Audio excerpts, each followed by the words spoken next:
Está começando o programa Políticas pela TV Nova Nordeste. É um programa em que os debates falam sobre Pernambuco e suas ideias. Quem está aqui conosco para falar sobre política eleitoral é o jornalista e blogueiro Edmar Lira. E por conta dessas eleições de segundo turno, tanto no Recife como Caruaru, como Jaboatão e Olinda.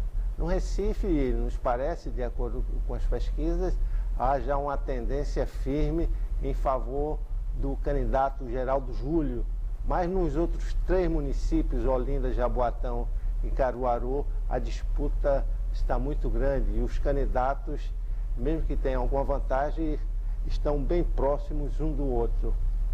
Edmar, muito obrigado pela sua presença aqui. É uma espécie de consultor e oráculo sobre política e eleição. O Edmar vem acompanhando todas essas eleições pernambucanas e poderia dizer em relação a esse segundo turno. Esse segundo turno é, na verdade, uma nova eleição do ponto de vista de mudança do perfil do eleitor em relação ao candidato, ou aquele eleitor que votou no primeiro turno obrigatoriamente vai votar no seu candidato no segundo turno? Ou pode haver alguma troca, pode haver alguma reflexão em que faça que ele mude o voto? Olha, uma satisfação poder estar de volta ao programa. De fato, é como se diz, é o clichê que se chama, né? Segundo turno é uma nova eleição. E de fato pelo seguinte: não só por ser efetivamente um novo pleito, mas é que o cenário que é colocado num primeiro turno, ele sai de cena. Por exemplo, Recife, que tem guia eleitoral, como Olinda também tem. No primeiro turno, o candidato que consegue arregimentar partidos, ele tem o maior tempo de televisão. Então, naturalmente, ele parte na frente, porque a televisão ela dá esse impulsionamento de qualquer candidato. Aquele que tiver mais tempo de televisão, ele geralmente, mesmo que ele seja desconhecido, ele geralmente cresce com o decorrer da campanha. Nesse caso do segundo turno, além do tempo de televisão ser igualitário, saem de cena também os candidatos a vereador, inúmeros candidatos a vereador que conseguem aglutinar apoios para os candidatos a prefeito. E aí o que é que acontece? Um segundo turno fica mais politizado, acho que fica mais uma disputa mais próxima, apesar de a gente ver algumas coisas que eu não acho aconselhável, algumas posturas de candidatos que deixam a proposta de lado para partir para a questão do ataque pessoal mesmo. Eu acho que não agrega em nada ao isso que eleitoral. Que a gente está vendo nesse segundo turno. No primeiro turno houve um certo comportamento, um certo cavalheirismo entre os candidatos, mas no segundo turno a coisa é para valer. Do pescoço para baixo é canela. Então a gente vê isso com muita clareza em Jaboatão, em Olinda, menos em Caruaru, mas acontece, e também no Recife. Eu costumo dizer que até estive em Caruaru recentemente para um debate com os 2 candidatos a prefeito lá. É o seguinte: eu costumo dizer que Recife e Caruaru estão com eleições mais politizadas, até pelo perfil dos 2 candidatos. João Paulo e Geraldo Júlio já tiveram a oportunidade de governar o Recife. Cada um tem seus defeitos e seus acertos, mas eles já demonstraram ao longo de 8 anos, ao longo de 4 anos, no caso de Geraldo, de que tinham capacidade de gestão, capacidade de exercer o cargo de prefeito do Recife.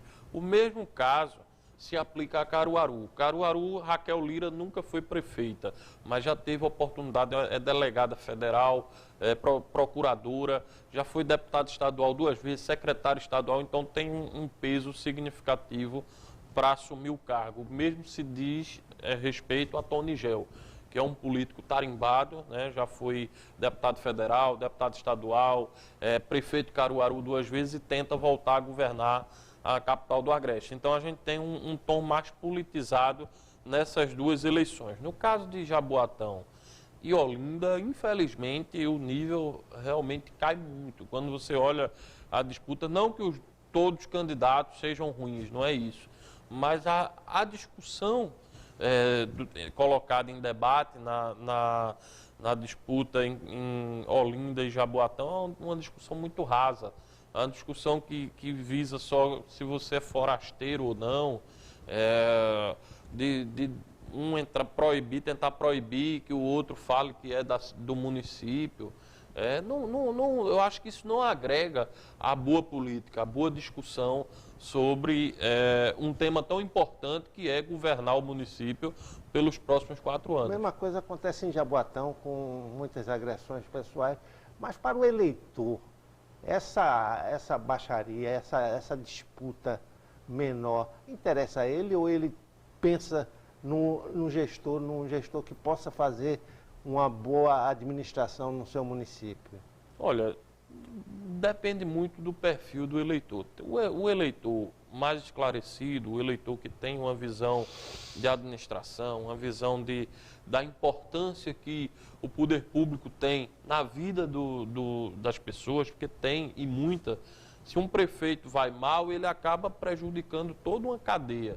Prejudica o cidadão, prejudica a cidade como um todo, porque a cidade passa a ter muitos buracos, passa a ter problema de saneamento, uma série de coisas. Então, é importante que o prefeito tenha capacidade de gestão, mas nem sempre as pessoas olham por esse lado e pensam naqueles que são, digamos assim, num perfil mais parecido com ele, ou seja, com o eleitor. Se o eleitor ele é mais humilde, ele tende a votar no candidato que aparentemente é mais humilde, se identifica mais com ele. Mas, na verdade, o eleitor precisa mudar essa cultura e entender que você não precisa votar em quem é parecido com você, e sim pela capacidade de gestão, capacidade de gerir o município. Porque se o prefeito for um mau prefeito, e a gente tem vários casos aí por todo o estado de Pernambuco, vai interferir diretamente na vida do eleitor, na vida do cidadão. Então é importante que o eleitor, na hora de fazer a sua escolha, ele observe não só as propostas do candidato, mas principalmente o seu histórico. O histórico, se ele é ficha limpa, se ele nunca se envolveu em escândalos de corrupção, se já geriu alguma coisa, porque muita gente quer ser prefeito sem ter tomado conta nem de uma banquinha de revista. Então é muito difícil, principalmente cidades importantes como Jaboatão, Olinda, Recife e Caruaru, que são cidades relevantes para Pernambuco. Olinda, em termos financeiros, um pouco menos, e isso se dá numa evidência maior do desafio que é o próximo prefeito, que é uma cidade que não tem muitos recursos, é uma cidade dormitório, é uma cidade que não tem, depende de repasses federais. Então é importante que o prefeito, seja ele quem for, tenha capacidade de gestão e consiga dialogar não só com a sociedade, mas com todos os atores políticos na busca de recursos para a cidade. Exato. Poderíamos fazer um curso de gestão municipal para uma safra nova de prefeitos. Isso aí já foi até pensado pelo Tribunal de Contas do Estado, não para administrar a cidade, mas para gerenciar as contas.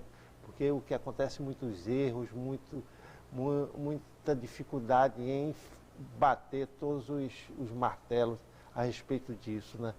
Você acha que dentro dessa nova safra de prefeitos pelo estado de Pernambuco, independente da condição partidária, houve surpresas positivas e surpresas negativas fora desses 4 que falamos aqui agora? Olha, eu vejo como uma surpresa muito positiva a eleição de Petrolina, por exemplo.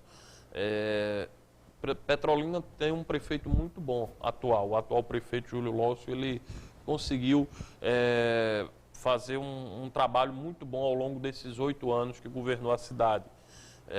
Um alto nível, mas não conseguiu fazer o sucessor, né? Ele tentou lançar um nome lá, que era um vereador que tinha sido secretário dele, mas não conseguiu fazer dele prefeito de Petrolina. E aí, Petrolina, depois de 8 anos, voltou a ser governada pelo grupo do senador Fernando Bezerra Coelho, através do deputado estadual Miguel Coelho, que se elegeu lá com 38% dos votos válidos.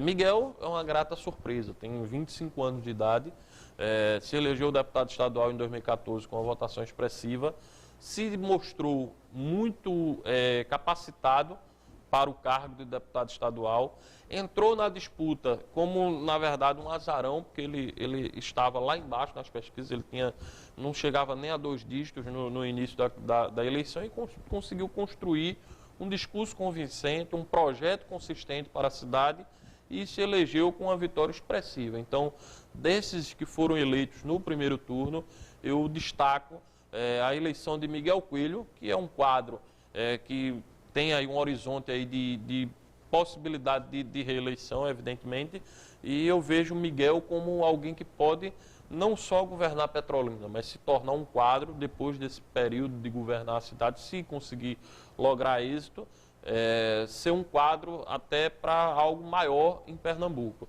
Então eu vejo Miguel Coelho como esse quadro. Um quadro que eu acho importante ressaltar, Tonico, também é o de, apesar de estar no segundo turno, é o de Raquel. Eu acho que Raquel, ela correu muito risco de não ir ao segundo turno e acabou indo a esse segundo turno. É uma pessoa muito preparada, muito organizada na política, metódica. Então eu vejo esses 2 casos aí, mesmo que ela não se eleja, mas como um nome muito forte para o futuro. Vamos fazer um pequeno intervalo, daqui a pouco a gente volta para continuar a nossa conversa com o jornalista Edmar Lira. Conversamos sobre política municipal depois dessas eleições. Até já.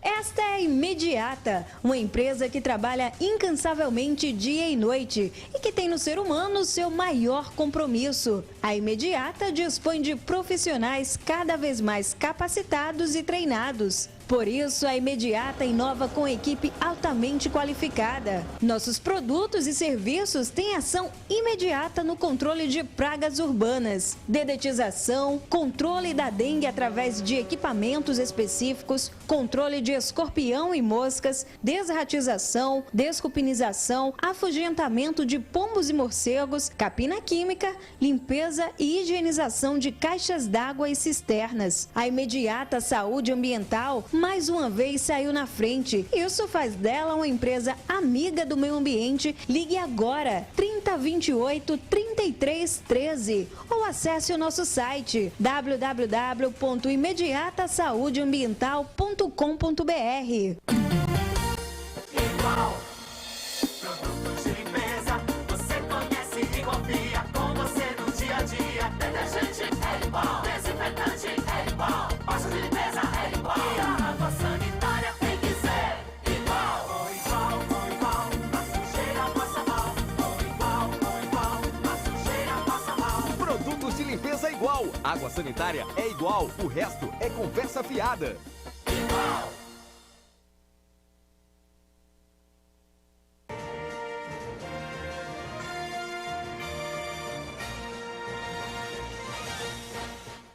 Estamos de volta no programa Políticas aqui pela TV Nova Nordeste, conversando hoje com o jornalista e blogueiro Edmar Lira. A conversa gira em torno das eleições municipais que aconteceram no dia 2 de outubro e seus resultados na política estadual. Falamos ainda há pouco sobre as surpresas positivas na eleição. Você citou o Miguel Coelho e na disputa do segundo turno, a Raquel Lira em Caruaru, Miguel Coelho em Petrolina. Mas vendo o estado de Pernambuco, o mapa de Pernambuco como uma coxa partidária, o partido do governador Paulo Câmara, o PSB, se posicionou bem depois dessa campanha. Quer dizer, não precisa ter só o número de municípios, mas de ter municípios importantes que atuem politicamente, que deem suporte politicamente a ele. Olha, o resultado eleitoral do PSB nesta disputa, né, de 2016, ele foi um resultado ainda melhor do que o que obteve em 2012, quando Eduardo Campos era governador e detinha uma expressiva aprovação, coisa que o governador Paulo Câmara não tem, né? Mas então, isso também em termos de em termos importância... de prefeituras, por exemplo, esse ano o PSB recuperou Petrolina, que não tinha. Esse ano conseguiu eleger, já tinha conseguido eleger em 2012, mas houve uma ruptura, que o prefeito conseguiu, depois saiu do PSB, foi para o PTB, que foi o caso do Cabo de Santo Agostinho, que agora volta a ter um político, né, o Lula Cabral volta a ser prefeito do Cabo e é do PSB. Então, o PSB conseguiu alguns resultados importantes nessa eleição. Creio que a gente não deve observar também só como partido, e sim como conjunto de forças. E o conjunto de forças que sustenta o governador Paulo Câmara saiu muito bem assistido desse processo. Você olha o mapa político de Pernambuco, cerca das 184 prefeituras, né, que temos, 4 foram para o segundo turno, então temos aí 180 que foram definidas no primeiro turno, e nessas cidades que foram definidas, a base de sustentação do governador elegeu para quase 160 prefeitos. Então, é um resultado expressivo e que mostra que, apesar do governador não viver um ótimo momento, né, porque ele tem uma rejeição elevada devido à crise econômica, né, ele não está conseguindo resolver os problemas do Estado como se espera, mas isso é um problema realmente de recursos, né, além de toda uma conjuntura, mas eu vislumbro, Tonico, nessa eleição que se comprovou que não há uma liderança, neste momento, fora da Frente Popular, capaz de suplantar o governador Paulo Câmara daqui a 2 anos. Eu acho que se tiver de o governador perder a eleição em 2018, ele vai perder para alguém que está dentro do conjunto de forças dele, que aí a gente vai saber se vai romper ou se vai preferir ficar na base de sustentação do governador para a reeleição. E aí eu vejo como nomes capazes de disputar de igual para igual contra o governador Paulo Câmara, o próprio senador Fernando Bezerra Coelho, que conseguiu emplacar Petrolina, o ministro Bruno Araújo e o ministro Bruno Araújo. Acho que esses dois ministros das cidades do PSDB, que são nomes que eu vejo como capazes de enfrentar o governador Paulo Câmara de igual para igual. Aí muita gente vai perguntar, e Armando Monteiro? Exato, Armando Monteiro, o retorno. Né? Armando, ele conseguiu um resultado significativo nessas eleições municipais. O PTB teve um resultado bom, principalmente na região metropolitana, ganhou Ipojuca, reelegeu o prefeito de Igaraçu, elegeu Camaragibe, então fez um resultado significativo. Mas eu acho que Armando, sem conseguir uma ruptura na Frente Popular, ele não é um candidato competitivo. Ele pode até disputar o governo, mas ele disputa numa dificuldade de vitória. Acredito mais numa composição do próprio Armando com alguém que saia da Frente Popular para disputar o governo. E aí Armando provavelmente disputaria o Senado novamente, né? Tentaria a reeleição para o Senado. Eu acho que é esse o conjunto de forças que a gente vislumbra após o processo eleitoral. Armando saiu forte, saiu como líder político, mas incapaz ainda, pode ser que a conjuntura favoreça ele futuramente, mas nesse momento, que política é um retrato do momento, né? E o retrato que se tem hoje é de que Armando só é viável politicamente se ele conseguir uma ruptura dentro da Frente Popular e fazer uma composição com alguém que está na base de sustentação do governador. E o Partido dos Trabalhadores, o PT, nessa eleição não saiu muito bem, não? Isso, é um fenômeno que se vê no Brasil inteiro. O PT teve um prejuízo enorme, né, depois do impeachment de Dilma Rousseff, né, o desgaste, que não foi só o impeachment, veio o desgaste do próprio governo, que vinha deteriorando a imagem do PT, a imagem do ex-presidente Lula. Então o PT saiu muito enfraquecido. Em Pernambuco ele já tinha dificuldades, ele não conseguiu eleger em 2014 nenhum deputado federal. Exato. E aí, em 2012 o próprio Eduardo Campos tinha colocado o PT de lado para eleger o Geraldo Júlio. Isso, né? o PT não conseguiu, já vinha tendo dificuldade de sustentação em Pernambuco. E nesse resultado hoje, apesar do João Paulo ter ido ao segundo turno no Recife, mas a gente viu que o João Paulo ele chegou a uma segunda etapa em viés de queda. Ele não foi num viés de subida. Ele começou liderando o processo e foi minguando ao longo do tempo. Ele foi caindo as intenções de voto e por muito pouco não foi suplantado por Daniel Coelho. Aquilo ali se deu pelo seguinte, as pesquisas da véspera da eleição botavam João Paulo com 30% das intenções de votos válidos e botava Daniel com 14, 16, 17. Daniel teve quase 19 e João Paulo teve menos de 24. Então a diferença que era de mais de 10 pontos que estavam apontando nas pesquisas foi de apenas 5. Então se as pesquisas tivessem mostrado um cenário mais real do processo, eu acho que talvez nem ir para o segundo turno o João Paulo ia conseguir. Então acho que o PT sai muito enfraquecido, mas reitero um outro fator.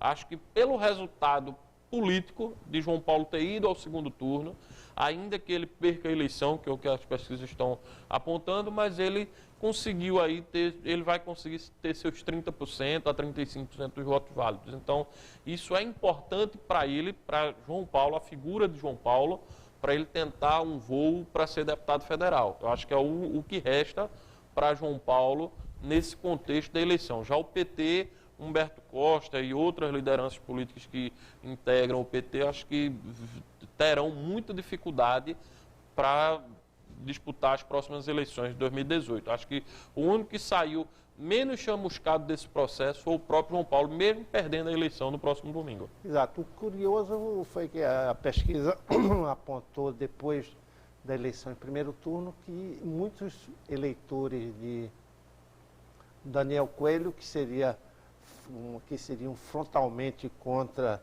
o PT, isto é, hipoteticamente, e também eleitores de Priscila Krause, do Democratas, foram apoiar João Paulo. Por que isso? É pela rejeição de Geraldo Júlio ou não existe mais afinidades ou desafinações na política pernambucana? Olha, é porque é o seguinte, o eleitor, o político, nem o político propriamente dito, ele tem partido. Ele está num partido hoje, vira outro partido amanhã e tal. As pessoas, o eleitor, ele vota muito mais nas pessoas. Existem as pessoas que votam pelo partido. Dizem, olha, não, eu prefiro o PT e eu vou escolher um nome do PT. Ah, eu prefiro o PSDB, eu vou escolher um nome do PSDB. Mas, no geral, no grosso modo, o eleitor, ele não distingue a sigla partidária, a ideologia, ele vota na pessoa. Então, foi isso que aconteceu. Apesar de que, muita gente considerava que ia migrar 100% do eleitorado. É muito difícil que o eleitor migre 100% de Daniel Coelho para Geraldo Júlio, até porque Daniel fez críticas a Geraldo Júlio durante a campanha. Priscila Krause, a mesma coisa, mas era muito difícil que fosse o inverso, ou seja, de 70% do eleitor de Daniel que migrou para Geraldo e 30% migrou para João Paulo, fizesse o caminho inverso. 70 migrasse para João Paulo e 30 migrasse para Geraldo por conta exatamente disso, né? O cara que vota no PSDB, uma parte do eleitor, ele também diz assim, não, eu não vou votar no PT, não quero votar no PT. Tem isso também. Mas, no geral, acho que o eleitor ele vota mais nas pessoas. E é por isso que se justifica o fato de João Paulo ainda ter herdado alguma coisa. E digo mais, o João Paulo, ele pode falar o que for de João Paulo, mas ele é visto pelo eleitor, o eleitor recifense, como uma pessoa que foi um bom prefeito, foi um prefeito com práticas exitosas na sua gestão. E foi isso que salvou João Paulo, que deixa ele numa situação um pouco melhor. E arrisco dizer, Tonico, que talvez se João Paulo não tivesse no PT, ele, apesar de ele ter uma ligação muito forte com o partido, mas talvez se ele tivesse em outro partido, acho que as pessoas podiam considerar, não estou dizendo que ele fosse ganhar a eleição, mas talvez ele tivesse tido um resultado um pouco melhor, tanto no primeiro turno quanto no segundo. Mas o PT realmente, pelo desgaste monstruoso que existe hoje no Brasil inteiro, a imagem do partido, acabou puxando o João Paulo para baixo. De acordo com as pesquisas, o Geraldo Júlio está muito bem aqui no Recife. Uma vitória dele, uma votação expressiva, como ela influencia em 2018, porque ele chega bem politicamente e eleitoralmente. Isso daí pode influenciar, digamos assim, a escolha do candidato do PSB para 18, ou Paulo Câmara já está fechado nisso e ninguém fala nada? Olha, eu acho que a vitória de Geraldo Júlio, naturalmente, né, invariavelmente, fortalece o PSB. Isso é muito claro nesse processo, porque aí aquele que saísse vitorioso desse processo sairia muito fortalecido, porque era a primeira eleição sem a presença física de Eduardo e nem a comoção que gerou com a sua morte, que foi o que aconteceu em 2014. Então, a vitória de Geraldo Júlio hoje é uma vitória por méritos próprios, pelo reconhecimento do eleitor recifense ao êxito da sua gestão. Então, é uma vitória que consolida o Geraldo Júlio como gestor e como político. Mas, na minha concepção, não é uma engenharia muito fácil você tirar um governador, sentado na cadeira de governador, abdicar de ser candidato para lançar um outro nome que poderia ser o Geraldo Júlio. Acredito que o caminho natural do PSB é o Geraldo Júlio continuar na Prefeitura do Recife os 4 anos, até porque se sair entrega de bandeja por 2 anos ao PCdoB um orçamento gigantesco, né, da Prefeitura do Recife. Então acredito que não seja esse o caminho, mas o Geraldo Júlio será um grande eleitor em 2018 e pode ser fundamental para o êxito da Frente Popular e, consequentemente, a reeleição do governador Paulo Câmara. Está explicado. Quem pensava que o Geraldo poderia substituir, a certa altura, o governador Paulo Câmara numa candidatura estadual, pela análise do nosso colunista e blogueiro, isso não vai ser possível, me desculpe. Infelizmente, estamos chegando ao final do programa e agradecemos a sua presença aqui, as suas análises, muito interessantes. Desculpe. E ficamos para o próximo programa.